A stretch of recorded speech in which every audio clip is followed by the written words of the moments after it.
Well, can you believe it's already day 3 of our project? And I did it in stages, I did it in phases. I did this section first to see how well it was going to go before I transferred over to here. The second day I did all of this over here. That was my goal. That was a pain in the rear, let me tell you.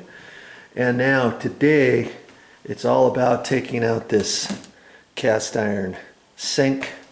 And see, I just tore everything out around the sink. I could have taken the sink out the very first thing, but then I would have had a hole here and all the debris and dust and everything would have transferred down underneath inside my cabinet.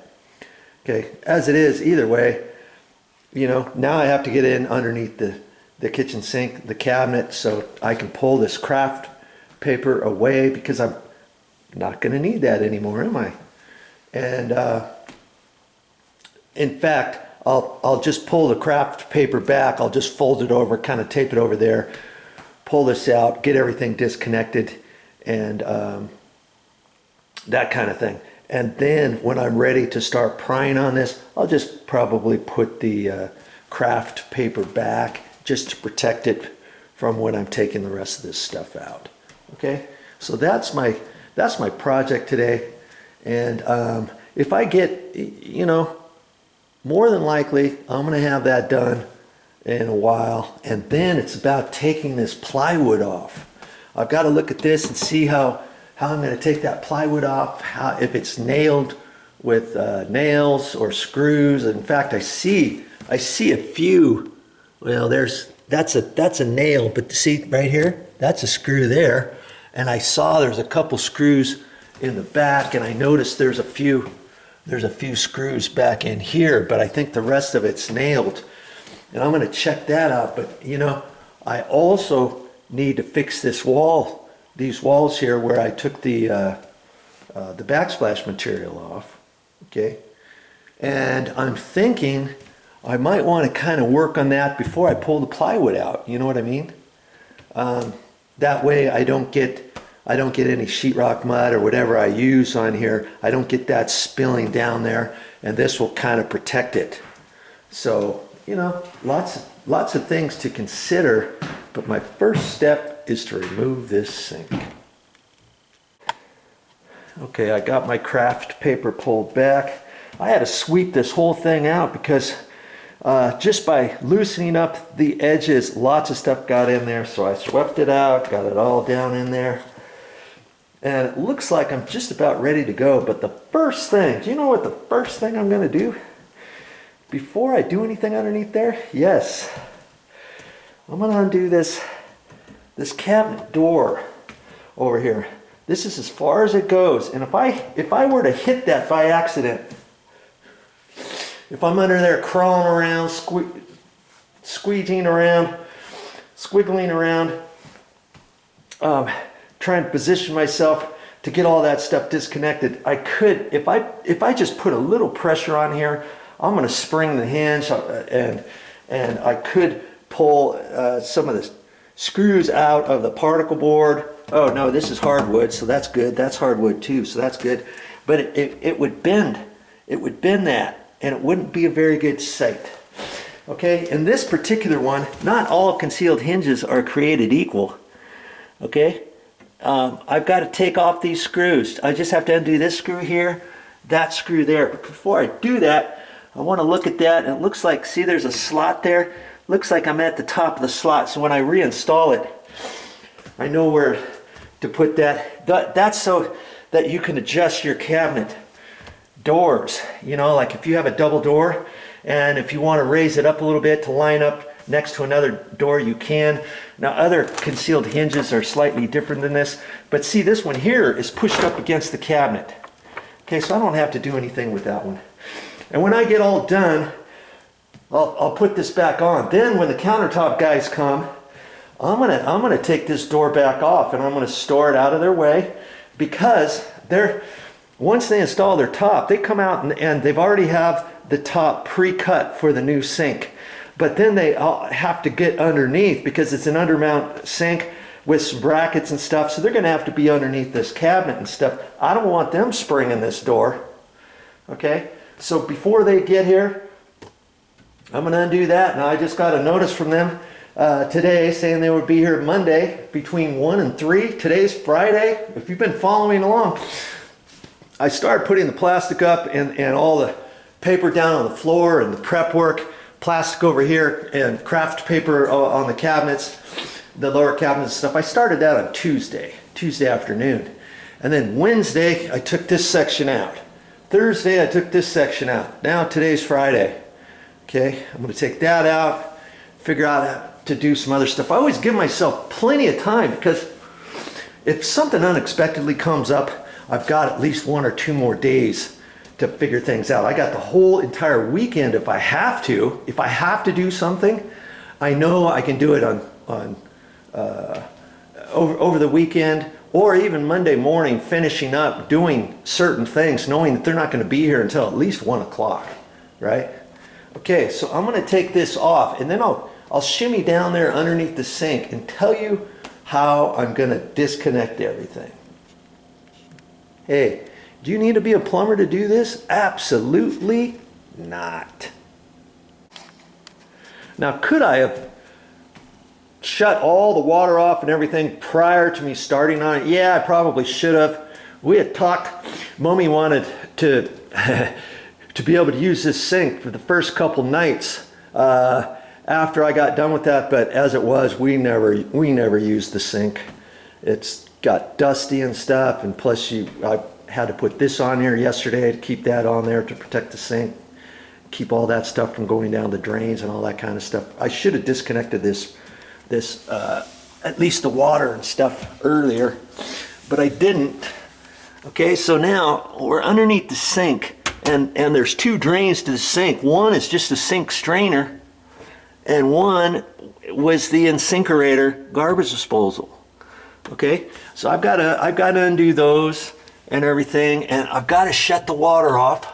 And see, that's for the hot water, and that's for the cold water. And if you notice, on the hot water side, they actually, somebody did a nice favor. They put a T in there, and they put another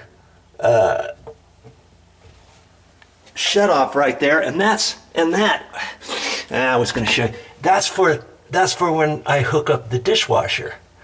That way, if you ever, for some reason, want to disconnect the dishwasher and you still want the sink to run, then you can do it. Or vice versa. If you have a problem with your sink and you still want the dishwasher to run, you can do that too. I've seen it sometimes where there's only one valve there, and then there's a T or a T before that, or T after that, and there's 2 connections, one for the sink and one for the dishwasher, where if you turn, and there's just one valve, so if you turn one valve, both things get shut off. Okay, so I've got to turn that off. I've got to turn this other one off, and then I've got to disconnect the sink pipes, which are these 2, and it's pretty easy to do. The main thing is that you hope and you cross your fingers that when you turn off your valves, that they shut off all the way, or that you don't break the handle off, or that it doesn't continue to want to leak, because then if so, when you disconnect everything, it's going to keep leaking, and you may have to put a bucket down there and catch all the drips. So you might want to make sure you know where your house main water connection valve is located, or in a condo or something like that, in case you can't get something shut off. Worst case scenario is you shut off your main and get your stuff disconnected. Okay, I've had to do that before. All right, and so that's one of the first things I've got to do. And then my trap here, I've got to disconnect that from the main, and then I just have to disconnect it up from here. I can leave this little extension pipe up going into the drain, because I'm gonna sell this on, I'm attempting to sell it on Facebook Marketplace, and I don't need to chop that off. I just need to loosen that up. And see, all these fittings have little nibs on them. This one does, because this is ABS pipe. Okay, you might have some with steel trap assembly and steel nuts, you know, and then you may have to use a pair of pliers or channel locks and stuff. As it is, look at this one here. I'm already turning it. Okay, so I should be able to get all these. And the one thing is, I know this is full of water.